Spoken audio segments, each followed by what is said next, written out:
कवि कुमार के विश्वास ने जीता लोगों का दिल। देर रात तक खूब जमा कवि सम्मेलन। भीलवाड़ा महोत्सव की शुरुआत में पहले ही दिन सुबह से शाम तक विभिन्न आयोजनों से शहरवासी अत्यंत प्रसन्न मुद्रा में दिखे। शाम को विभिन्न सांस्कृतिक केंद्रों से आई टीमों ने रंगारंग कार्यक्रमों की प्रस्तुति दी। शाम को राष्ट्रीय कवि कुमार विश्वास की टीम ने शानदार काव्य पाठ किया। पत्रकारों से विशेष बात करते हुए कवि कुमार विश्वास ने कहा, जिसने भी भगवान श्री राम के खिलाफ बोला वो आज सड़कों पर है। उन्होंने कहा कि राजनीति और राष्ट्रनीति में काफी फर्क है। शाहपुरा से प्रोफेसर के रूप में नौकरी की शुरुआत करने वाले कवि कुमार विश्वास का भीलवाड़ा से पुराना नाता रहा है। शाम को कवि सम्मेलन में पूरा शहर कुमार की झलक देखने के लिए उमड़ पड़ा। कुमार ने पीएम मोदी, गृह मंत्री अमित शाह, बाबा रामदेव, कांग्रेस नेता राहुल गांधी सब पर जमकर कटाक्ष किया। शहर के ऊर्जावान वीर रस के कवि योगेंद्र शर्मा ने कवि सम्मेलन में अपनी कविता से शुरुआत की। उसके बाद कवि गोविंद राठी, कवि रमेश मुस्कान, कवि संदीप शर्मा, कवि रंजीत राणा, कवि राजीव राय, कवियत्री योगिता चौहान ने अपनी विभिन्न कविताओं से दर्शकों से जमकर तालियां बटोरी। इस अवसर पर राजस्व मंत्री रामलाल जाट, बीज निगम अध्यक्ष धीरज गुर्जर, जिला कलेक्टर आशीष मोदी और कई जनप्रतिनिधि सहित हजारों की संख्या में श्रोता मौजूद रहे। भीलवाड़ा से नवभारत समाचार संवाददाता लोकेश तिवारी की रिपोर्ट। ये लाइट किसने जला? मैं डांस नहीं करूंगा बेटा। हाँ, उसने लाइट चला दी। आप सबका बहुत आभार। भीलवाड़ा महोत्सव तो पहले दिन ही सफल हो गया। अगर हो गया हो तो एक बार मुझे दोनों हाथ उठा के तालियां बजा के बताओ। क्या अद्भुत। को अपना तू बना लेना मगर सुन ले। फिर उठाना अगली पंक्ति पर तालियों का शोर। मेरी चाहत को अपना तू बना लेना मगर सुन ले। जो मेरा हो नहीं पाया वो तेरा हो नहीं सकता। भी बोला इनको कुछ खाए पिए लोग हैं, 70 साल से खाना पीना चल रहा। कोई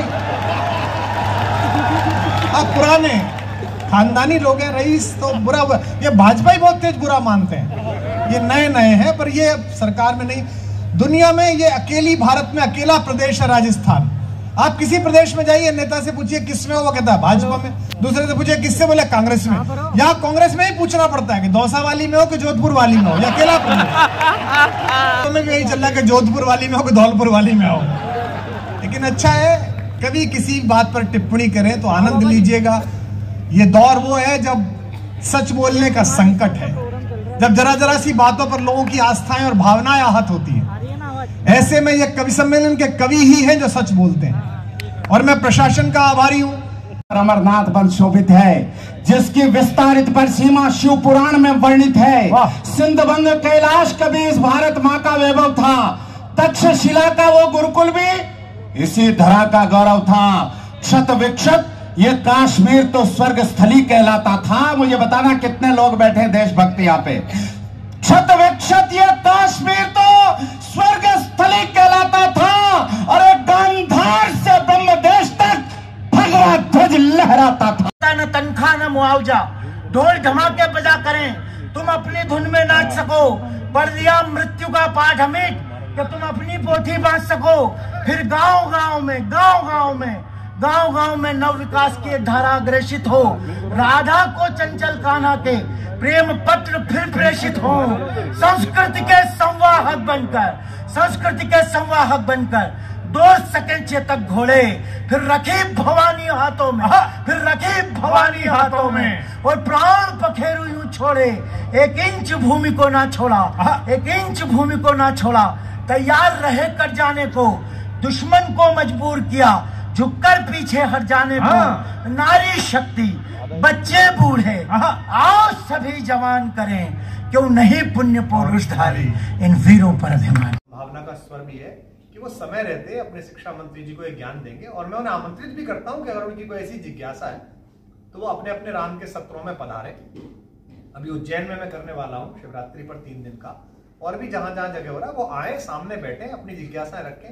मेरे पास जो यत्किंचित सामर्थ्य है मैं उन्हें संबोधित करूंगा। लेकिन मैं उनकी इसकी टिप्पणी से दुखी हूं। उन्होंने भगवान राम की इस चरित्र में आस्था रखने वाले करोड़ों लोगों के मन को चोट पहुंचाई है, और ये किसी शिक्षा मंत्री को शोभा नहीं देता। सर, युवा वर्ग जहर घोलती है सिर्फ इसलिए कि कुछ वोटों का कंसोलिडेशन हो जाएगा, ये गलत है। दूसरा, अगर कोई समाज, कोई धर्म इतना सहिष्णु है कि वो आंतरिक और बाह्य आलोचनाओं को स्वीकार कर लेता है। तो इसका मतलब ये नहीं है कि आप उसे लगातार अपमानित करेंगे। मैं सभी धर्मों की पवित्र पुस्तकों का आदर करते हुए कहना चाहता हूं कि क्या बिहार के शिक्षा मंत्री जी किसी अन्य धर्म की पवित्र पुस्तक के बारे में ऐसी टिप्पणी कर पाते? और करने के बाद क्या वो मंत्रिमंडल में रह पाते? और मंत्रिमंडल छोड़िए, क्या उनके रह पाने की संभावनाएं भी बचती? स्टेट को उन्हें सुरक्षा देनी पड़ रही होती। 100 जगह उनके खिलाफ क्या क्या हो गया होता। वो एक सहिष्णु समाज है, सनातन समाज, जो सुन लेता है और आलोचना सुननी चाहिए, परिमार्जन होना चाहिए। हम कोई सड़ा हुआ पोखर का पानी नहीं है। हम सदियों पुरानी प्रवहमान संस्कृति है जिसमें बदलाव होते रहते हैं। हमारे यहाँ कृष्ण की आलोचना करने वाले, राम की आलोचना करने वाले हैं। हमारे यहाँ इंद्र का बेटा जयंती राम को राम नहीं मानता, वही जाके माता सीता के पैर में चोंच मार आता है। ये बात अलग है कि वो उसका दंड पाता है, ये भी पाएंगे। इससे पहले भी जिन्होंने राम पर बोला था उन्होंने भी दंड पाया, वो भी सड़क पर ही है जिन्होंने बोला था कि दुखिया के हर एक आंसू को, दुखिया के हर एक आंसू को धैर्य बंधाता धाम रहे। दुखिया के हर एक आंसू को धैर्य बंधाता धाम रहे। और दूजी अरदास प्रभु मेरा जीवन निष्काम रहे। और दूजी अरदास प्रभु मेरा जीवन निष्काम रहे। मैं इस दर पर खड़ी हुई हूँ एक निवेदन को लेकर। इस दर पर मैं खड़ी हुई हूँ एक निवेदन को लेकर कि तन में जब तक सांसें जीवित, तन में जब तक सांसें जीवित, मन में राजा राम रहे।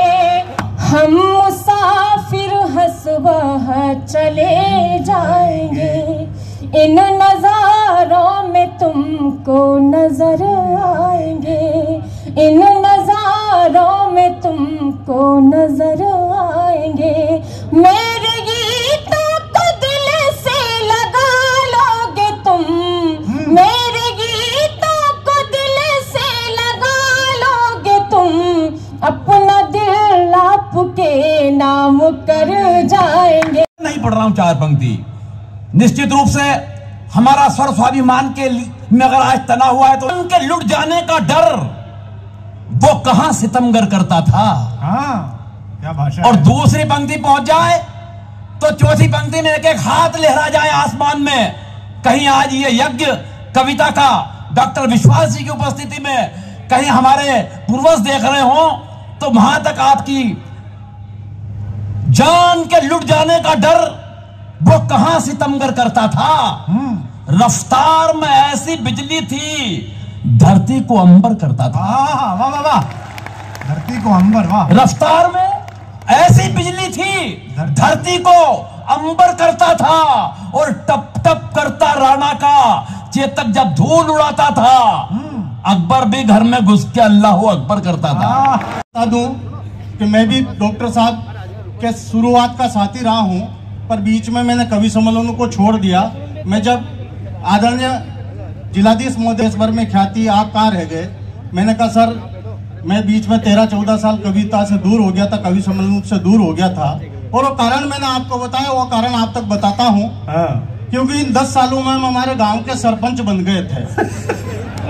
अब हम सरपंच बन गए, इसका मतलब आप ये मत समझना कि कोई कल्याण जी आनंद जी या लक्ष्मीकांत प्यारेलाल की जोड़ी सरपंच बनी। दरअसल सरपंच का चुनाव तो मेरी लुगाई जीती, पर सरपंच हम बने। यहाँ पे भी काफी पार्षद महोदय इसी प्रकार के हैं।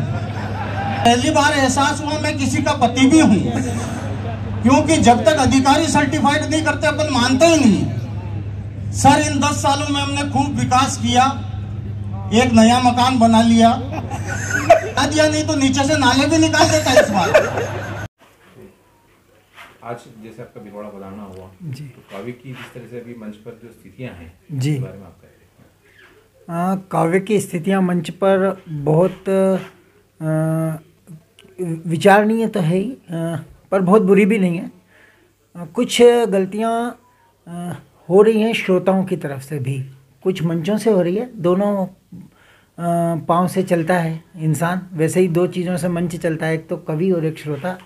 तो कुछ ये गलतियाँ कुछ ऐसी हो रही हैं कि हम कुछ मिमिक्री आर्टिस्ट को कवि समझने लगे, और ये संयोजक श्रोता सबके साथ ये हो रहा है, और वो परिस्थिति बड़ी गलत है। क्योंकि कवि जो होता है, कवि रचनाकार होता है, वो क्रिएटर होता है। और क्रिएटर जैसे ईश्वर इस सृष्टि का क्रिएटर है, वो रचनाकार है जिसने सृष्टि को बनाया है। तो क्रिएटर का महत्व बहुत ज़्यादा है बजाय प्रेजेंट करने वाले के। जो प्रस्तुत करता है उसका इतना महत्व नहीं है, पर दुर्भाग्य से हमेशा से ये होता आया है कि प्रस्तुति और प्रस्तुत करने वाला चूँकि सामने फ्रंट पे होता है, उसकी बजाय क्रिएटर का महत्व कम होता जाता है। और बाकी जो परिस्थितियाँ, हर देश काल परिस्थिति युग के हिसाब से बातें होती हैं, उस हिसाब से डिमांड होती है। जैसे पूंजीवाद के साथ तनाव बढ़ रहा है, तो तनाव के साथ हास्य की मांग बढ़ रही है। तो वो सब परिस्थितियों का हर चीज़ पे, राजनीति पे, धर्म पे, संस्कृति पे, सभ्यता पे, समाज पे जो परिवर्तन होते हैं उनका सब पे असर होता है। तो उसी का एक हिस्सा कवि सम्मेलन है। कवि सम्मेलन उससे अछूता नहीं है। ये मेरा ऐसा मानना है कि देखिए, मनोरंजन भी एक हिस्सा है। वाक्यम रसात्मकम काव्यम, भरत मुनि ने काव्य शास्त्र में कहा है कि वाक्यम रसात्मकम काव्यम। तो चुटकुले, हावी जो आपने शब्द प्रयोग किया, हावी नहीं होना चाहिए, आटे में नमक की तरह प्रस्तुति में, ताकि उसका प्रस्तुति का रस बना रहे। पर ऐसा ना हो कि नमक में ही आपने आटा गूंद दिया, उससे रोटी नहीं बनेगी। आटे में नमक की तरह होना चाहिए, जैसे मैं प्रयोग करता हूँ। कुछ हास्य के प्रयोग, कुछ क्षेपक, कुछ जिनको आप चुटकुले कह सकते हैं वो। लेकिन अब ये चुटकुलों की स्थिति भी धीरे धीरे खराब हो रही है, और वो किया है सोशल मीडिया ने। क्योंकि कोई एक चुटकुला होता है वो पहले से इतना प्रचलित होता है कि उसको पढ़ने से कोई श्रोता का कोई प्रभाव नहीं आता। मंच को क्या, मंच ने मुझे बहुत कुछ दिया है, पर हाँ, मंच के माध्यम से, जैसा कि साहित्य का जो काम है कि मंच समाज को दिशा दे, राजनीति को दिशा दे, मंच एक दिशा देने का काम करे। जो भी परिस्थितियां बनती है, बिगड़ती हैं, साहित्य समाज का दर्पण है। तो मंच क्या देगा, बस वो आपकी छवि दे के जाएगा, आपकी छवि आपको ढंग से दिखा के जाएगा। मैं संदीप शर्मा, धारणा।